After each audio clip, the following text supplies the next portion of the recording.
back to the Built for Trace podcast. This is Dan Dowdy, your host, and today I'm gonna talk to you about navigating one of the biggest leadership dilemmas that we face, especially when it comes to goal setting for our team. And that's when we have, two positive options to move forward with in our organization that are going to set the goals for the next quarter. How do we choose which option is best? I'm going to give you 5 steps today that's going to help you be more decisive in choosing these options. I want to give a shout out to our podcast sponsor, Project to Payment. They're an estimating and invoicing software specifically for trades businesses. So if you're looking to elevate the experience that your customers get from you and your business, click the link below, get your first 3 months free, and check out Project to Payment. All right, so goal setting. Hopefully as a leader, you are goal setting. You're goal setting with your team. If you're not, I want to use this podcast to encourage you to start goal setting. Now, goal setting, I'm not talking about just having dreams and having these ideas and thoughts. I would love to see you take that to the next level and write it down. But in the realm of goal setting and leading your team forward, sometimes you're going to be faced with 2 good options, 2 good paths to take your team, and you may have a hard time being decisive on which route to go for the next 3 to 6 months in your business. And I was faced with that recently leading my team forward, and I had to really ask myself, what do I do? Do I do what's best for the organization?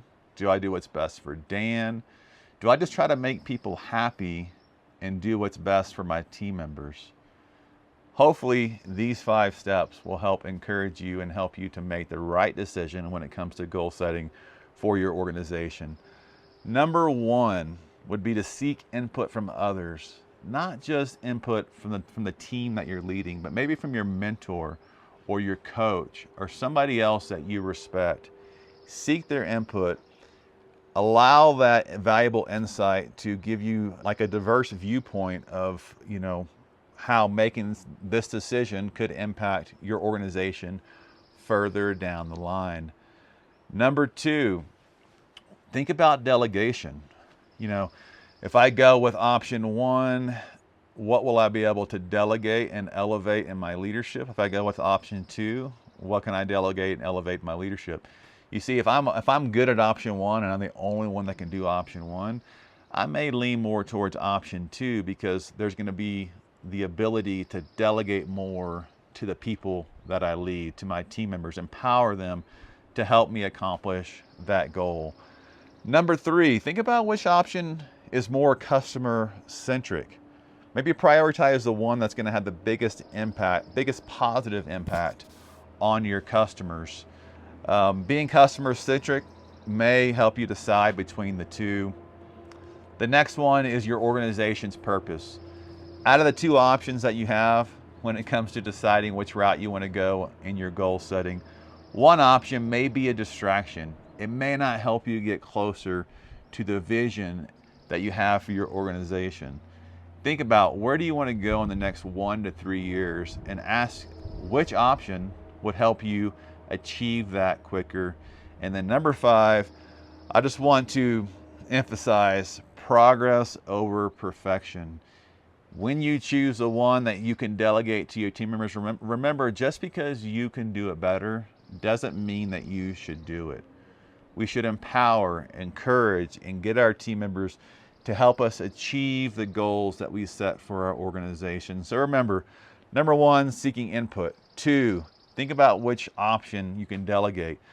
3, which option is more customer-centric. 4, which option helps you get you closer to your vision. And number 5, progress over perfection when it comes to accomplishing that.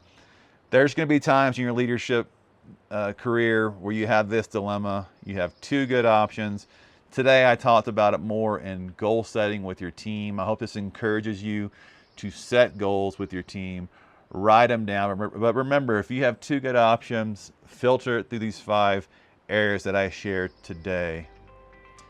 If you enjoyed this podcast and you know somebody else who would enjoy this podcast, please like, subscribe, and share this with that friend, that coworker, that other leader that you know could benefit from this. Once again, Dan Dowdy with Built for the Trades, and I'll see you next time.